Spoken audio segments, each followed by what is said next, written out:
Box FM with fear.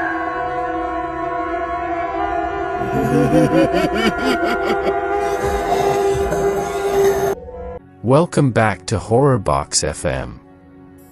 Tonight, we aren't just telling a story, we are retracing the steps of a man who vanished into the black veins of the Mother Road.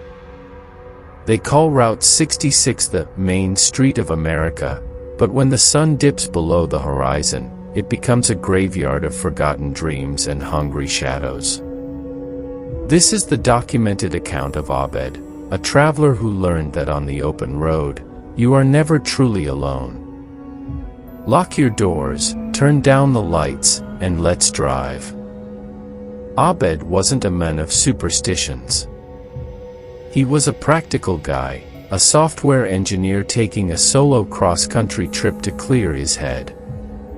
It was 11:45 p.m. The Mojave Desert stretched out on either side of his 2018 sedan like a sea of ink. The radio had been his only companion for the last 3 hours, but as he crossed into a particularly desolate stretch of Route 66, the music began to warp. The upbeat jazz slowed down, the pitch dropping until the saxophone sounded like a dying animal screaming. Static, just interference, Abed muttered, reaching for the dial. Then, the engine coughed. A violent, metal-on-metal shudder that vibrated through the steering wheel.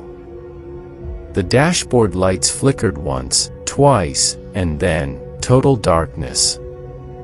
The car rolled to a silent, heavy stop. Abed sat there for a moment, the silence pressing against his eardrums. He tried the ignition. Click. Click. Click. Dead. He was stranded in the middle of nowhere, with no cell service and 1,000 miles of ghosts for company. Abed stepped out of the car. The air was unnaturally cold for the desert. He popped the hood, the flashlight on his phone cutting a weak path through the dark. Everything looked fine, yet nothing worked. That's when he felt it.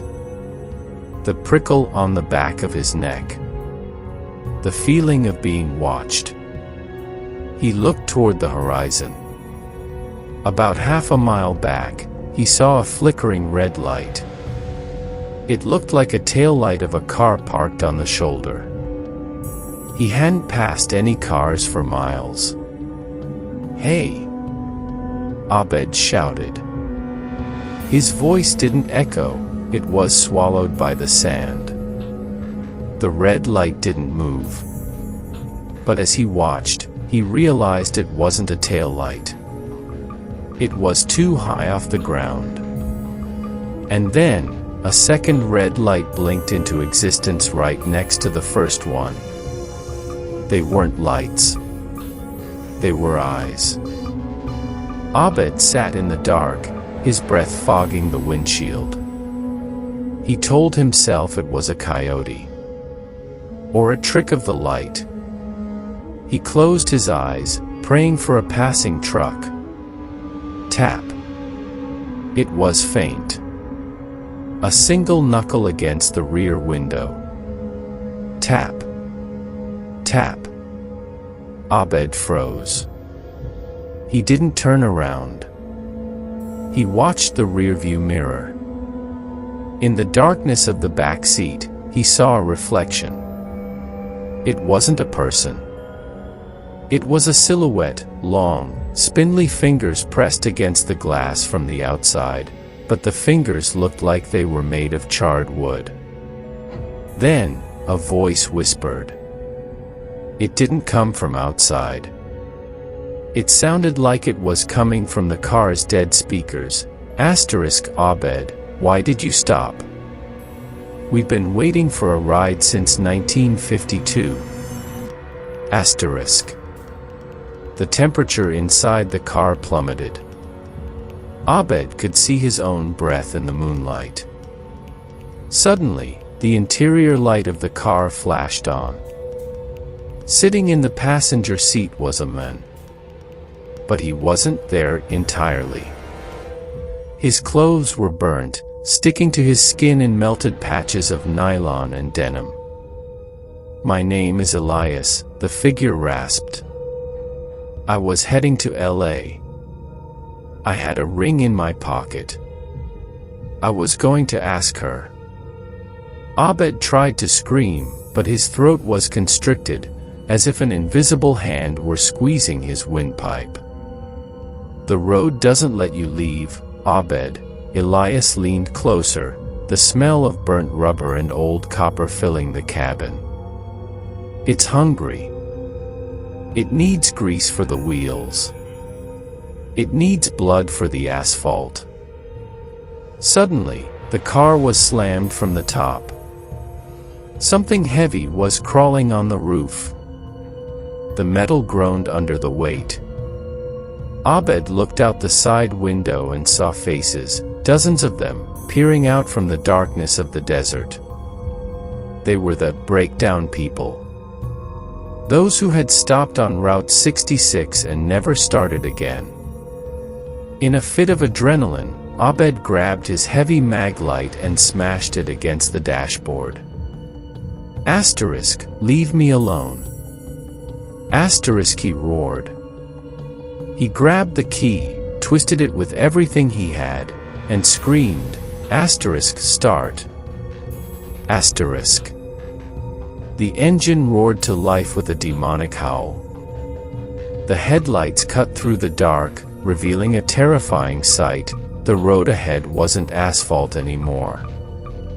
It was paved with bones, bleached white by the sun and time. He floored it. He felt the car run over things, lumpy, soft things that shrieked as the tires crushed them. In the rearview mirror, he saw Elias standing in the middle of the road, waving a charred hand in a slow, rhythmic goodbye. Abed pulled into a gas station in Needles, California, just as the sun was rising. He was shaking so hard he could barely stand. The attendant, an old man with skin like parchment, walked out to the pump. The old man stopped and stared at Abed's car. "Rough night on the 66, son." Abed nodded, unable to speak. "You're lucky," the old man whispered. "Most people who meet the midnight crew don't make it to sunrise." Abed walked around to the passenger side. His heart nearly stopped. Pressed into the dusty metal of the door were dozens of handprints. But they weren't just dirt. They were seared into the paint. Ashy, skeletal handprints. And on the back seat, where no one had been sitting, lay a small, rusted engagement ring from 1952. Abed never drove at night again. To this day, he says he can still hear that tapping on the glass whenever he sits in silence.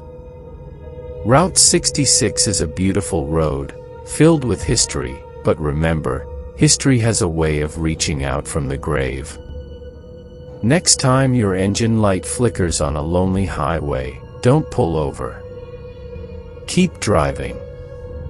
No matter what.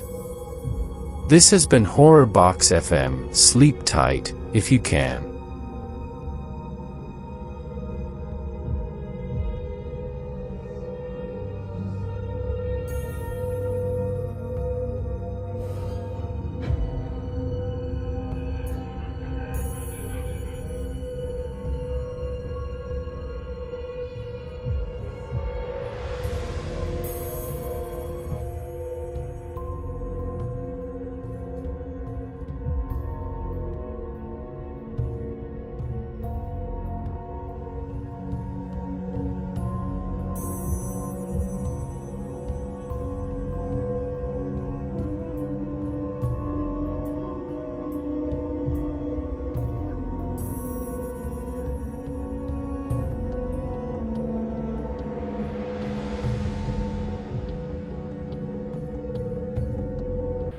Horrorbox FM with fear.